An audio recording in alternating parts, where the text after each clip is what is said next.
corrections. What is that? Corrections, prison. Yeah. Sorry to bother you, sir. My name is Jackson, and I'm a student from UCLA. Can you share some of your wisdom with younger generation? Like, is there anything that you believe is really important but not really taught at school? I reckon the basics around math Math. and English. Yeah, I don't think teachers are teaching kids enough of that. Like, they don't have a lot of homework to do. They don't have a lot of extra stuff to do outside of their school hours. You do the maths and the algebra and all of those sort of things, but they're not really applicable necessarily in daily life. But things like learning how to save money, learning how to budget, all those sort of core skills I think would be good. Like for me personally, I chose a pathway in sport.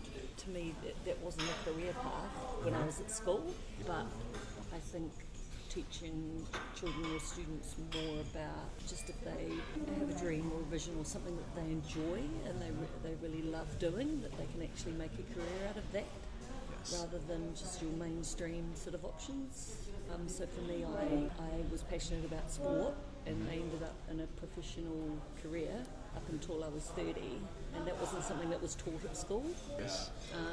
It was just, I guess, supportive parents supporting me to do that. But I think if there was a little bit more education around what are you interested in, what are you passionate about, what do you enjoy doing, and how to make a career out of that. They could be musically talented, they could be good at making things, baking, whatever. They can make a little career out of it. Yes.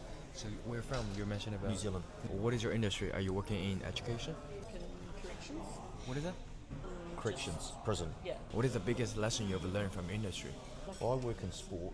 I work in rugby in New Zealand, so the biggest thing that we try and grow with our players is the off-field stuff. So it's everything around, we educate them around their nutrition, their hydration, importance of sleep, importance of study, importance of connecting with family, friends, the importance of getting your off-field life in balance, which then the on-field stuff becomes easy, because all very good sports people and all very good business people that are successful off-field or out of office, whatever that may be, balance.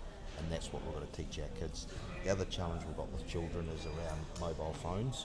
So in New Zealand now they're banning mobile phones for under 16 at school, because all we're doing now is just on our phone. So kids aren't learning to connect with people, they're not learning to sit down and talk one-on-one with somebody. Those are the key life skills that we're missing in our age group. You cannot even take it to the school. They'll get it confiscated Get it confiscated, now, yeah. because they just have it On there the whole all the time.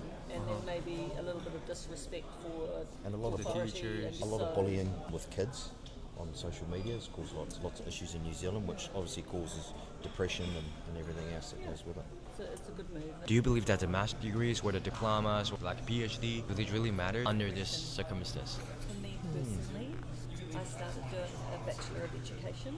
If I'd had that degree, that may have given me more opportunities. For me, the degree wasn't critical, but I was older, I was like 30 when I went to university, so I was already working full time, but I was sponsored to go to university. Personally, I think now it's really important for children to go through high school, go through university and get a degree.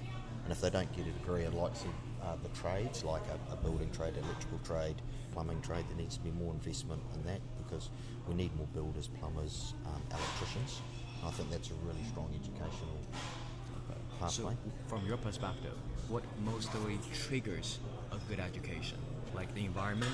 Teachers, but also the person, the student has got to want to learn, so they've got to have that growth mindset. Motivation, desire, competitiveness, always wanting to have an open book to learn, being able to ask questions. I reckon that's a real key one.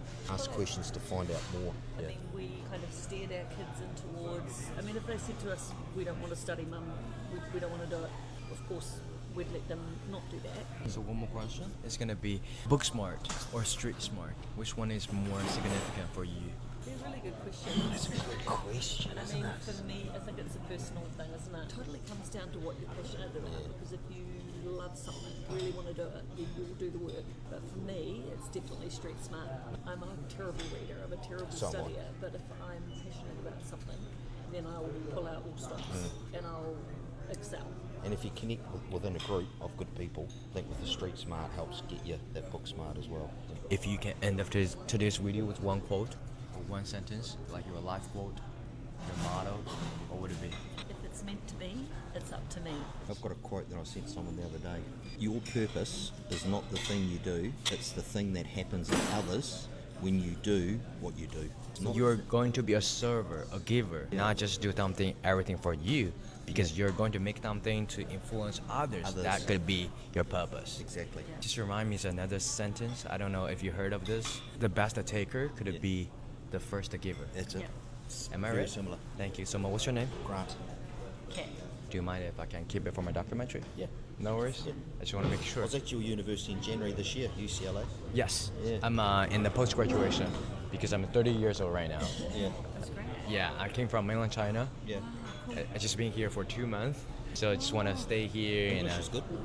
Sorry? Your English is good. Thank you so much, because I've been learning English for over 20 years, and I had like 2 roommates, and also one of them is from New Zealand. That's why I can understand your accent. For me, New Zealand accent is a little bit challenging. Yeah. It's much harder than British one. Yeah. Sometimes. We don't pronounce words that well.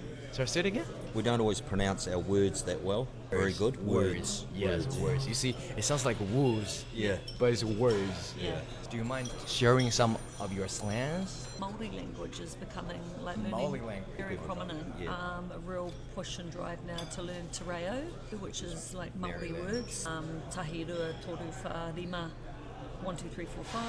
It's starting to be complicated. For good night, you might say pomarie. What is it? Pomarie, which It's is just not good English. night, or No, it's kia ora, Maori. Kiaora. It's just a common Hello. greeting now. It's another way of saying hello. So, or ngā mihi, to say thank you. When we're writing emails or I also know that the Avatar, the movie Avatar, Avatar. the language in Avatar is mainly from Yeah. your language, Maori language, right? Yeah. So that's why it's really complicated. But Maori language and New Zealand language, what is the difference between them?